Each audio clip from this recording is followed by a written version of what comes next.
The Word of God is alive and powerful, sharper than any two-edged sword, piercing even to the dividing asunder of the soul and spirit, and of the joints and the marrow, and is a critic of the thoughts and intents of the heart. All Scripture is God-breathed, and is profitable for doctrine, for reproof, for correction, for instruction in righteousness, that the man of God might be mature, thoroughly equipped unto all good works. Study to show thyself approved unto God, a workman that needeth not to be ashamed, rightly dividing the word of truth. Matthew 1:21, she will bear a son, and thou shalt call his name Jesus, for he shall save his people from their sins. Isaiah 12:2, behold, God is my salvation. I will trust and not be afraid. For the Lord Jehovah is my strength and my song. He also is become my salvation. Genesis 3:19, in the sweat of thy face shalt thou eat bread, till thou return unto the ground. For out of it wast thou taken, for dust thou art, and unto dust shalt thou return.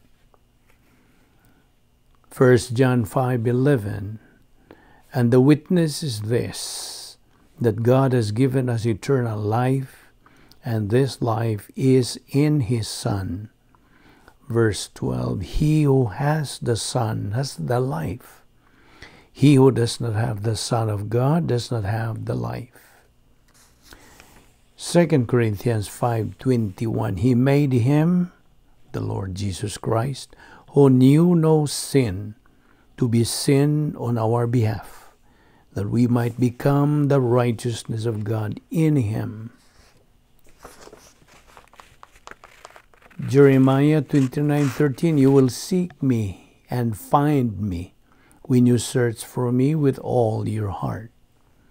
Proverbs 8:17, I love those who love me, and those who seek me diligently will find me.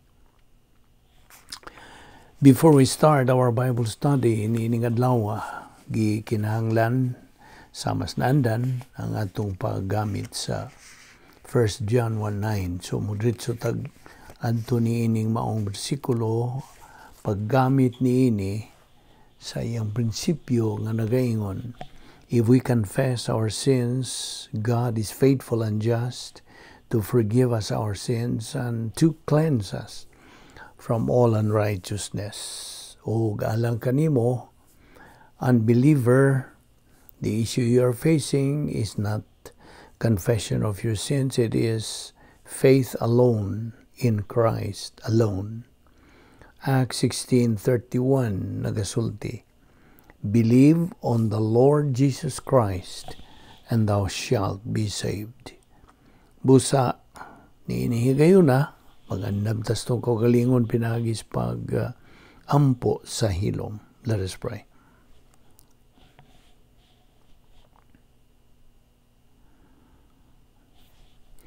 Amahan na mo nga Diyos, nagapasalamat kami kanimo nining lain sa mga higayon nga imong padangat ka na mo Diyos, nga mao nga among pagpadang sa pagtuon sa imong pulong.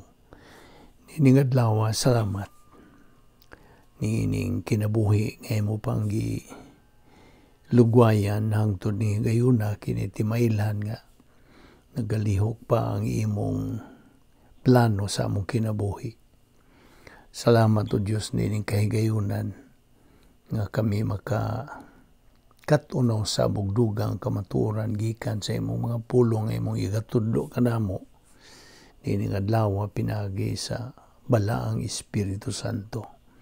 Salamat nining among Bible study nga paunguluhan kini sa Vic Malbido Evangelistic Ministry. Kinang tanan among ipasalamatan Sa ngalan ni Ginoong Hesukristo. Amen. Maayong adlaw sa tanan natong mga suki, atong ingnon nga mga suki na katong mga subscribers, atong mga higala, o kaninyong bag-o pa, welcome. O kaninyong mga isig ka magtutuo, our fellow believers, welcome everybody. Niya pa kita magadupot ni ining atong tun-anan nga giuluhan og how to be truly happy in life. Okay? Kagahapon, atong gituki katong bahin sa mga punto sa doktrina nga mao'y nakapahimo sa usa ka magtutuo nga mananaog niining kinabuhi. Kay mao makini ang iyawi ngaron ikaw maka sinati sa matuod bugos nga matang sa kalipay sa kinabuhi sa diha nga ikaw anaa nahiluna sa grasya, mga tugon, mga pahimangno, mga pasidaan, mga pulong sa Dios, pinagi sa iyang pulong, ang iyang kabubuton, ang iyang plano, iyang tuyo sa atong kinabuhi. Kung nahiluna kita niini din, we are on the right track. Husto nga dalan sa pag sibog sa unahan hangtod makabot gyud nato kanang maong pagka mananaog nga Kristohanon. Ako kanang giingnan nga ang Dios is the author of winners. He wants every believer to be a winner in life. Winner din ni sa kalibutan nga gidumala ni Satanas. Winner kita sa angelic conflict. Winner kita sa pagpakigharong sa mga nagkalalay mga suliran, mga gumunhap sa kinabuhi. Ginamit ang mga pulong sa Dios nga ania na napundo sa atong frontal lobe of the mentality of our soul. O kanang maong mga pulong nagatuyok-tuyok na diha sa panimuot. It's already circulating in the stream of consciousness. So therefore, as you continue, kitang mga magtutuo, as we continue in our spiritual momentum, then makita na nato ang magakahayag na gyud ang atong dalan paingon sa pagkabot nato sa katakos sa kinabuhi. Our spiritual maturity goal, mao man gyud na ang common goal of every believer is to attain spiritual maturity. Mao na nga adlaw-adlaw kita nagtuon sa pulong sa Dios aron sa ingon niya na makakaton kita dugang mga punto sa doktrina nga atong ipundo din sa atong kalag aron mo kinay hulbuton nato sa diha nga moatubang kitag bisag unsa mang matang sa mga suliran, mga pagpiit, mga pagsulay, mga gumunhap sa kinabuhi. In fact, ihatagan kitang mga magtutuo. Ang Diyos naghatag kanatos kaniadtog yung nahimugso kita nining kalibutan na iyang kabubuton nga kita maluwas o kita mahisod sa iyang plano. You see? Pinagi sa pagbautismo kanato sa Espiritu Santo. Kita nahiusa, nahidugtong kang Ginoong Hesukristo o kining pagkadugtong paghiusa nato kaniya hangtod na sa kahangturan dito sa eternidad. So, nakita ni mong unsag yun kamahinungdanon ang pagtuon sa pulong sa Dios. Kaya kini mao ang paagi. This is God's protocol. So ginagamit na nato yung pulong nga protocol which is very popular nowadays, especially in the midst of this pandemic that the whole world is facing, na ay health protocol. You see? So karon ana ay protocol ang Dios nga atong pagasundon. Naon sao man mo pagkatuon sa mao mga protocol kung wa kay gana, wa kay ikagahin nga panahon sa pagtuon sa iyang pulong. You see? Atong giangkon kining atong ministry nga grasya. Gipahiluna kini sa Dios sa kaniadtong wa pang tanan. Iya na ning gipahiluna, iya na ning gitagana alang kanato. O it's a matter of choice kung mupahimulos ka ba niya na o dili. You see? There are so many byproducts sa atong paggamit na sa pulong sa Dios ngadto sa kasinatian nato sa kinabuhi. Furthermore, the application of Bible doctrine to experience kabot kini o produce kini sa atong giingon og spiritual self-esteem. Kay kining maong ang spiritual self-esteem, this can only be acquired and can be attained through the appropriation of Bible doctrine. Di man ni katong 10 problem-solving devices nga gisangkap sa Dios kanato. So I hope na silsil na yun nimo kining napulo ka mga paagi sa pagsulbad og mga suliran. Iyahan ning sangkap sa Dios kanato. Because sa imong gamit ni ining 10 problem-solving devices in life, gawas pa ni ining 10 problem-solving devices kining maong protocol nga plano sa Dios. This is titled as the protocol plan of God. Nasud man kana sa maong protocol nga plano sa Dios. It's a problem preventor, problem anticipator, problem identifier, and problem solver. Kining maong 10 problem-solving devices. So, I mean the protocol plan of God.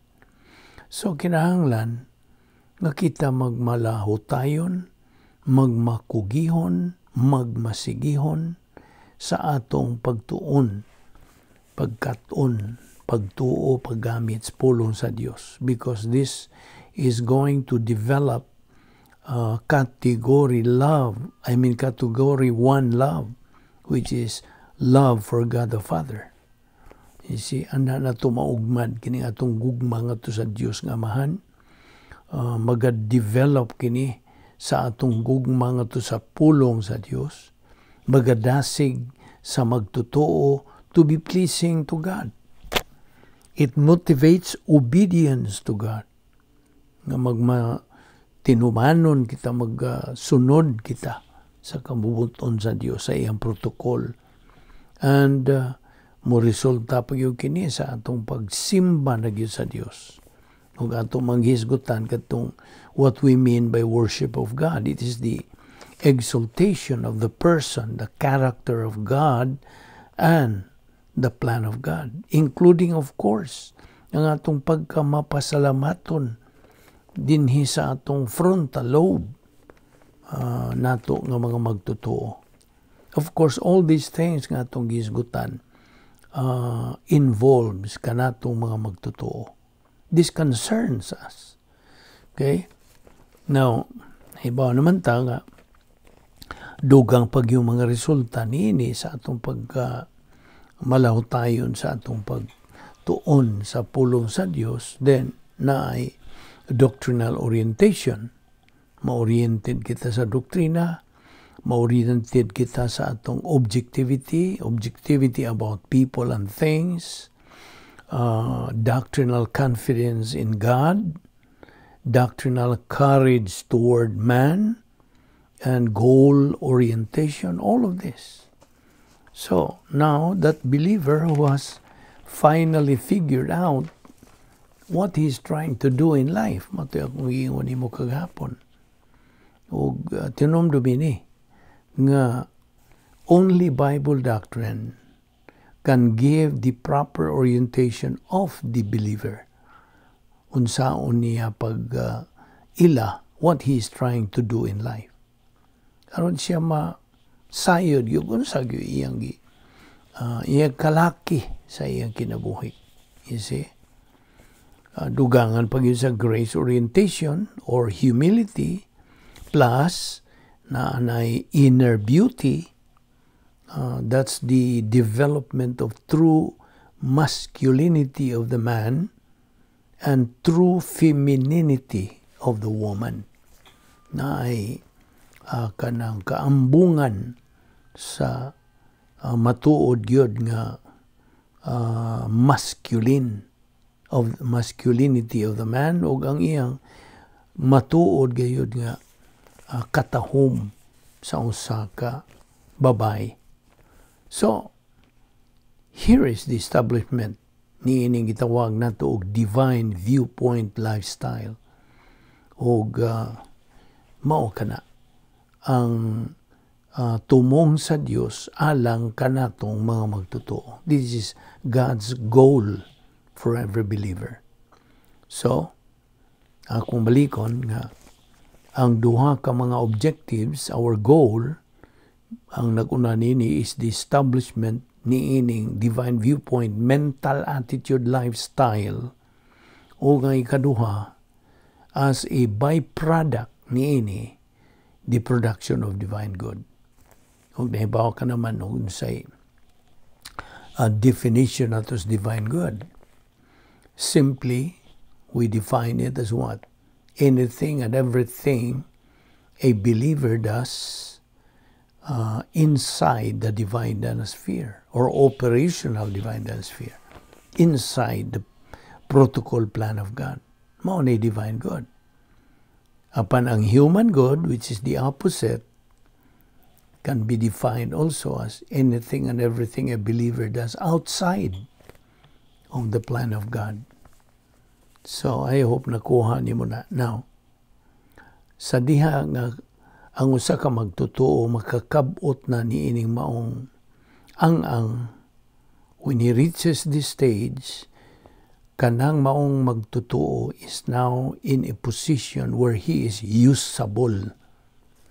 Magamit na siya in the hands of God. Ug ang ikaduha nga stage of that, of course, mao kanang divine viewpoint, historical impact nga ang magtotoo has to the rest of the human race, both directly and indirectly. Okay? Now, gahapon, di naman tamuhunong may tungod niya itong kinabuhi ni Joseph. Ako maningisaan ninyo nga itong hisgutan kining kinabuhi ni Joseph. Kay kini may kalabutan kini sa atong baruganan ingon nga mga Kristohanon. Honestanan. Kini si Joseph, as we have already discussed about, he was the object of jealousy among his brothers. Gikasilagan morabagi kanang na unsabay nasina, gikasinahan sa iyang mga isuon mismo. Ngano man? Ngano siyang gikasinahan? Tungod kay si Joseph, naghimog impact. Gi-impact niya everybody in his life. Labi na sa iyang kaugalingong mga igsoon, nga mga karnal, o mga reversionista. Ang iyang mga igsoon, wag yung gana sa pulong sa Diyos. Way kanang kainit, way kadasig, way pagpanumbaling, wag yung pagtagad. So mo na, kini silang mga igsoon ni Joseph, nangasina sila ni Joseph, tungod kay naga-impact lagi siya si Joseph ngadto sa mga katauhan sa iyang palibot. Now, Joseph got saved very young. Iba naman kana. Sayo siya na naluwas. O misugod siya pagka-interesado sa doktrina at his very young age. di pariya sa iyang amahan, kasi amahan ni Joseph, si Jacob. Kaya ang iyang amahan nga si Jacob was operating without doctrine in most of his life. Liwat ang mga igsuon ni Jacob. So, kini si Joseph, nag-inusara in town siya sa iyang kaugalingon, he had to go with it alone. That's okay for him, alang kaniya. Tungod kay siya nagabarog man sa prinsipyo, one with God is a what? A majority. Mao man ay prinsipyo ang iyang gibarugan. One with God is a majority. So, he did just that. Gipromote siya nga maoy kanang chief shepherd, maoy administrador sa iyang amahan nga mga kalihukan, his affairs, samtang nagpangidaron pa siya og 17 anyos. Kabata pa niya. So, gipromote kini siya over those of his older brothers na more than twice of his age. Some of them were. O kinilagi sila, iyang mga older brothers, wag yun na sa doktrina. They hated doctrine gani. O dito nila nakatuni lagi ng mga attitude nila sa ilang amahan nga si Jacob. So, they hated the word of God. Imagine. Therefore, they hated God. Stop. And they hated anybody nga naga-function o doktrina. Namely, Joseph. Ug may hinungdan, one day, overpowered him in Dothan, as we see in chapter 37 of Genesis. O after having overpowered him in Dothan, gilabay kini si Joseph nila dito sa usa ka bungaw, fully intending to murder him. So, inay nga ilang ibaligya kini si Joseph into slavery, into Egypt, assumed tungod kay he would be out of sight. Di naman siya makitan. He would be out of mind. They will never have to deal with him again. So, for 13 years, 13 años, Joseph went through the vicissitudes of rising and falling. Kaminaw nini yung life ni Joseph. So, he went to work for Potiphar with purchase of the slave market there in Egypt. Kung kini si Joseph, naga-apply siya sa pertinent doctrine to experience. Padayon gud siya on growing. He kept on being promoted. Uswag kini siya. Until nahimo siya in a matter of months the chief administrator ni Potiphar sa iyang mga kalihukan. And that is nga yan ang igayuna, ang asawa ni Potiphar, of course, tried for many months to seduce Joseph. Apan wa mo salir. Wag yun magpa kanang tintal kini si Joseph. Apan ingabot ra yung panahon, gibira ni si Joseph one day and said, "We just have to go to bed." Just imagine. And Joseph said, "Not me. Ayaw in town ko. I'm out of here." Mingos Joseph. And for that, si Joseph was railroaded into prison. Dali-dali nilang banlod dito sa bilangguan. And now, for the same reason, gibaligya siya into slavery dito sa Egypt because of his doctrinal lifestyle. He was railroaded into prison. Moto. Dali-dali nilang banlod. Now, kanto Joseph niya ning higayuna, he was experiencing category 1 suffering. Kaya ang category 1 suffering is the suffering according to the will of God. Meaning, hitabua, other members of the human race. Kanang mo'y nakaingon sa pag-antos ni Joseph. He not only has compassion suffering for them, kundili, he was also the target sa dautan, mga kanang pagdumot, retaliation against him, tungod sa iyang doctrinal nga lifestyle. Kita nimo? In this case, of course, ang asawa ni Potiphar.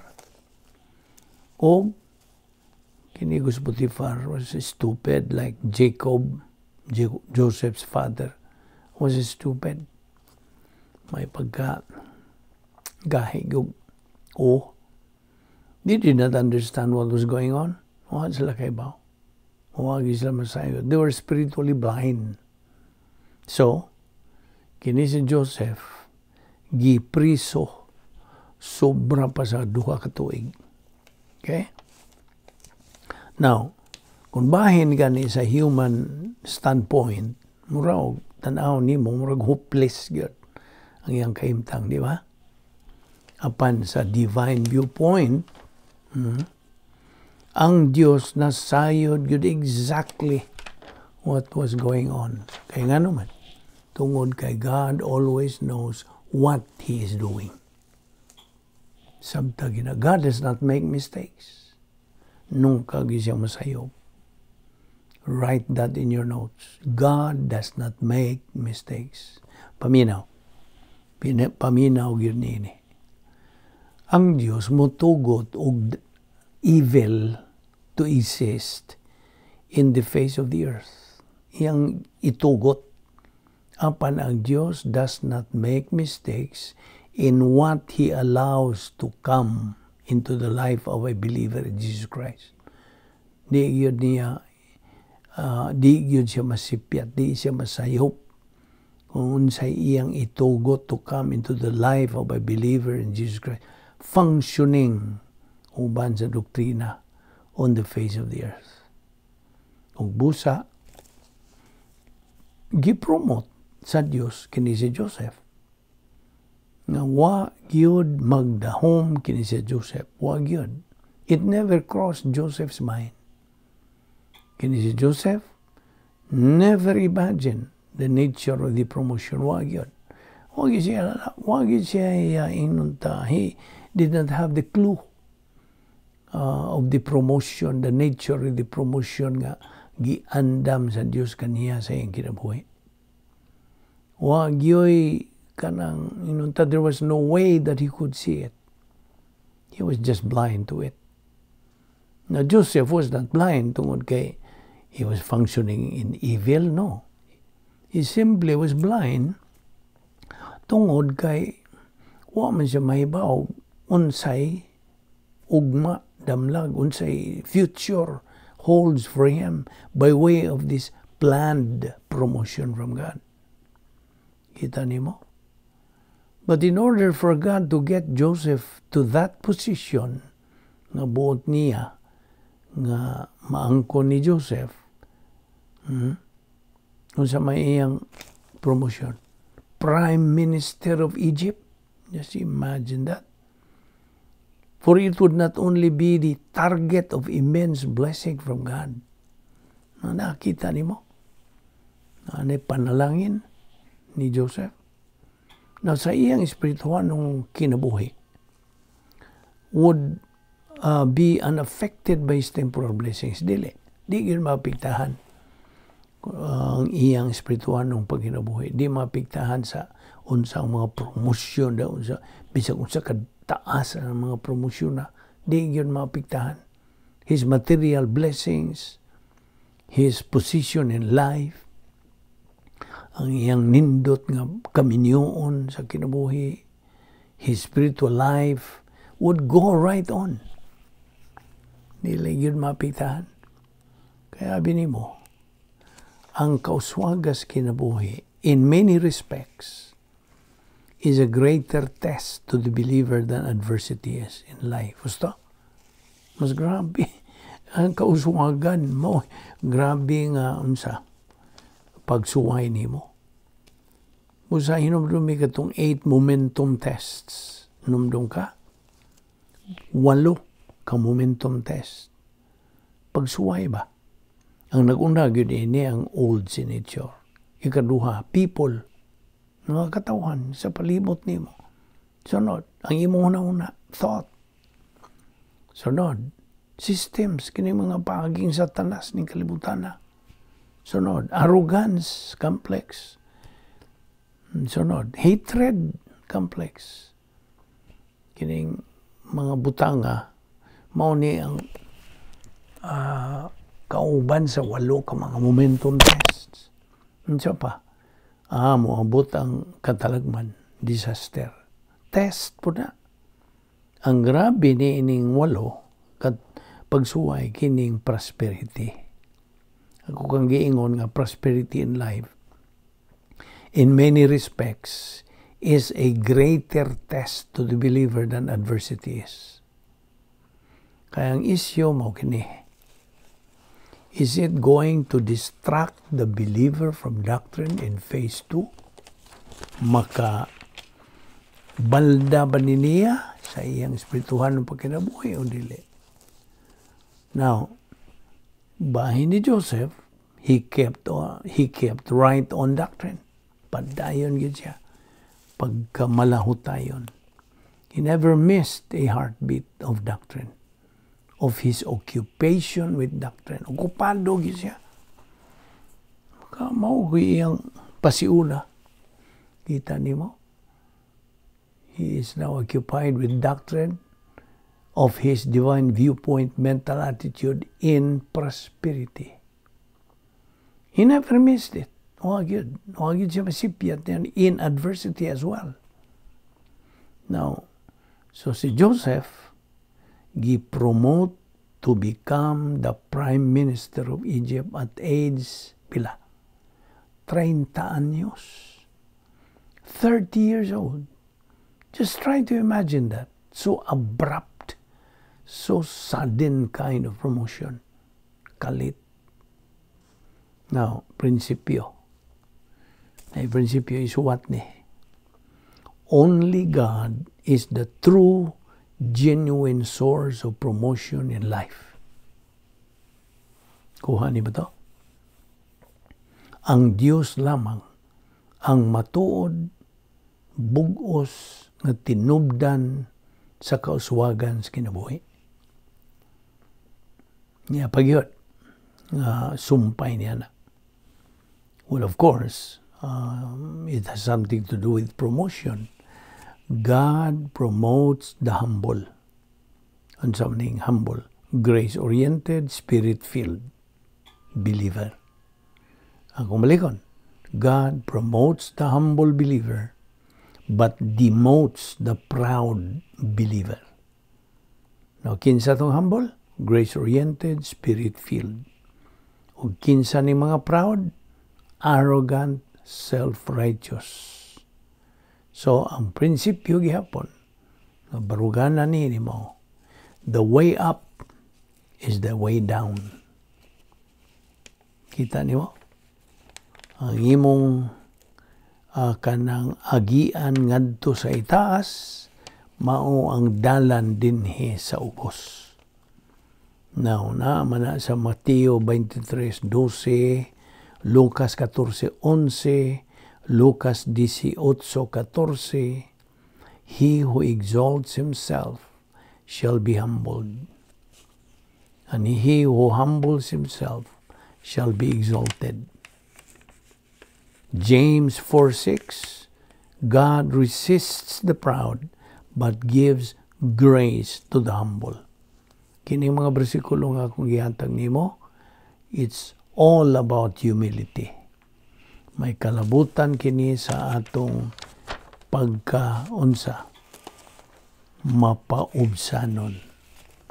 Di man nga kini nga atong gipangisgutan may kalabutan kini sa atong pag-angkon naon niya sa matuod yung matang sa kalipay samtang niya patani ining kinabuhi. Now, di man nga ikaw nga magtotoo, gawas nga ikaw gisangkapan sa tanan nga mga gikinahanglan nimo, dili itong imong gusto, ang Diyos nagasangkap kanimo sa tanan nga imong panginahanglan. All your needs. Philippians 4:19, my God shall supply all your needs according to His riches in glory in Christ Jesus. So, si Joseph nahibaw ining tanan nga ang Dios nagasangkap kaniya sa tanang gikinahanglan ug mao to ang nakapalig-on sa iyang kanang tuman sa kabubuton sa Dios ug sa iyang pagkamainiton, pagkamadasigon diha sa pagtuon sa pulong sa Dios. Ikaw nga magtotoo, gimanduan sa pulong sa Dios nga ikaw patubuon ang imong kalag pinagis pagtuon sa pulong sa Dios kay ikaw nadugtong na kang Ginoong Jesucristo nga imong maluluwas. Nadugtong ka na niya hangtod. Og matod pa diha sa John 8:12, he that followeth me shall not walk in darkness but shall have the light of life.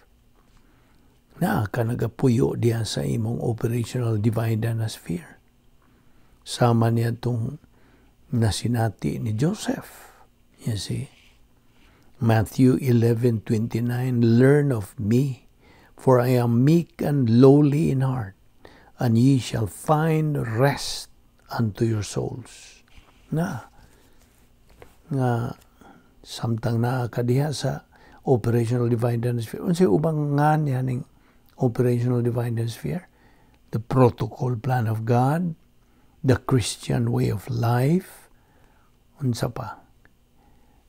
The unique, sophisticated spiritual life, unsa pa? God's power system, o uban pa.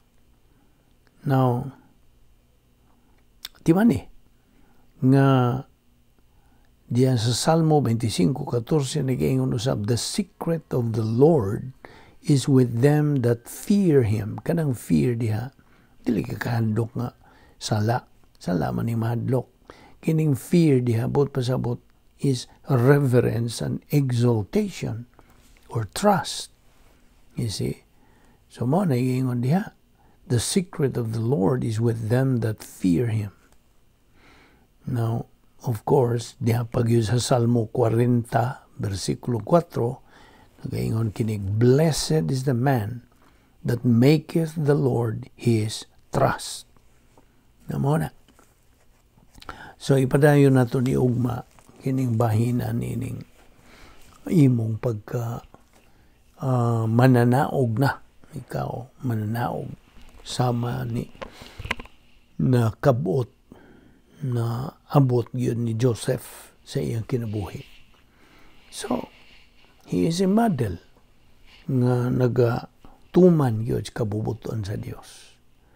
Nga makita nimo ang iyang kinabuhi, nga ang iyang divine viewpoint, lifestyle, and historical impact. He impacted a lot of people. Everybody around him. Nagapalibot kaniya. They were impacted by his life. Kung mausap ka na ang kabubuton sa Diyos nga, kitang mga magtotoo can impact other people's lives. Kay duha man kamatang uning pag-witness sa mga unbelievers.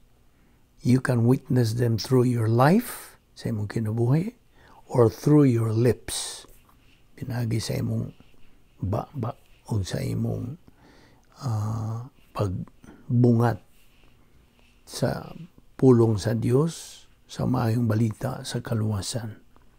So ato ni padayon ugma, ayog sipyat sa sumpay niini, aron sa ingon niya na kakaton kapag dugang yung mga punto sa doktrina nga sarang natong dugang nining ato nang napundo din sa tong kalag ang tun magkadaghan na kini, then magatuyok-tuyok na kini sa atong panimuot. It will be circulating in the stream of our consciousness. Ingon nga mga anak sa Dios, nagapadayon kita sa pagsibog sa unahan sa atong Kristohanon, Espirituhanon nga pagkinabuhi. Ikaw na ibaw na ka nga, the definition of the Christian way of life, it is a supernatural way of life. And as such, it requires a supernatural way of execution. The supernatural way of execution is through the faithless life.